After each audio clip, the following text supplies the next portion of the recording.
What's up guys, my name is Chris. This video is going to be a full sole swap of a 2003 Nike SB Dunk High Supreme Blue Stars in under 5 minutes. This is a nice, well-worn pair. I love to see because sneakers are meant to be worn. The shelf life for the shoe cement that they use is like typically 10 to 15 years. So if you're buying a DS pair of these, we're talking about a 22-year-old shoe, glue's gonna be dry. Even if it's DS, the glue's gonna be dry. So just to let you know that if you're gonna wear them, there's gonna be separation pretty much instantly. We're using these dunks here for the sole swap. I actually really like this particular dunk low because it is not super white. It's actually made to look a little bit aged, and the midsole is not super white. So if I was gonna get a super white one, I might decide to coffee dye it. The coffee dye sometimes doesn't get uniform though. The rubber doesn't absorb it in certain spots sometimes. So it's nice that we have a donor here that we can use that's actually already got that off-white look. After I remove the outsole, I'm gonna get this upper in a shoe last. That's gonna help get a lot of the creasing out. I'm gonna do some cleaning. These are not dirty by any means. You still get dirt trapped in certain spots. Always under here, there's always gonna be some dirt. One thing that I definitely always do, and I suggest that you do too as a restorer, is when you receive someone else's shoes, you do a video unboxing inspection and you send them that video so that everybody knows the condition that you got the shoes in. So if there's anything, scratches in the paint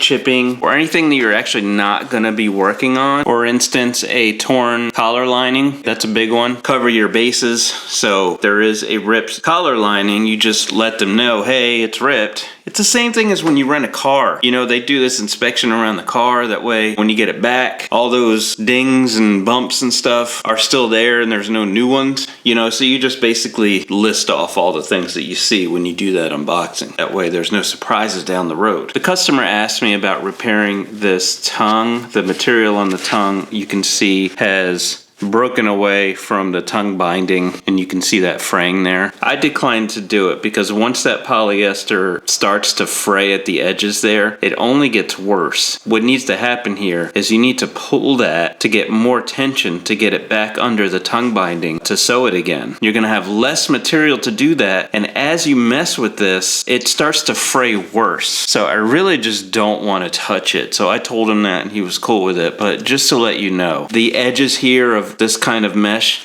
really not something I like to mess with because it just makes it worse. Okay, step one is going to be remove these outsoles. I will remove the laces, the insole, go inside, remove the thread, and then remove the outsole from the upper. For the donor, I will also remove the laces, remove the insoles. I will put it in my oven at 200 degrees for about 20 minutes. Ovens vary. Also, you need to be patient with that. You can't just raise the temperature up higher because you want it to get done faster, because the polyurethane padding that is inside of this will shrink if it's too hot. It'll kind of deform the outsole. I will put the upper of the Supreme Dunk in a shoe last. I will clean it up real nice. I will bang out some of these creases. And then you skive. Skiving is just slicing the old glue off. When you apply the new glue, it'll have a nice clean place to bond to. I will take the new outsoles, clean out everything that's inside of them with acetone. That's the only time I really use acetone ever, is inside of these rubber cup outsoles to clean out the glue. And then sand them just a little bit, not too much, just to really get some new rubber to bond to on there. And then I will apply glue to the new outsoles. I will apply glue to the upper.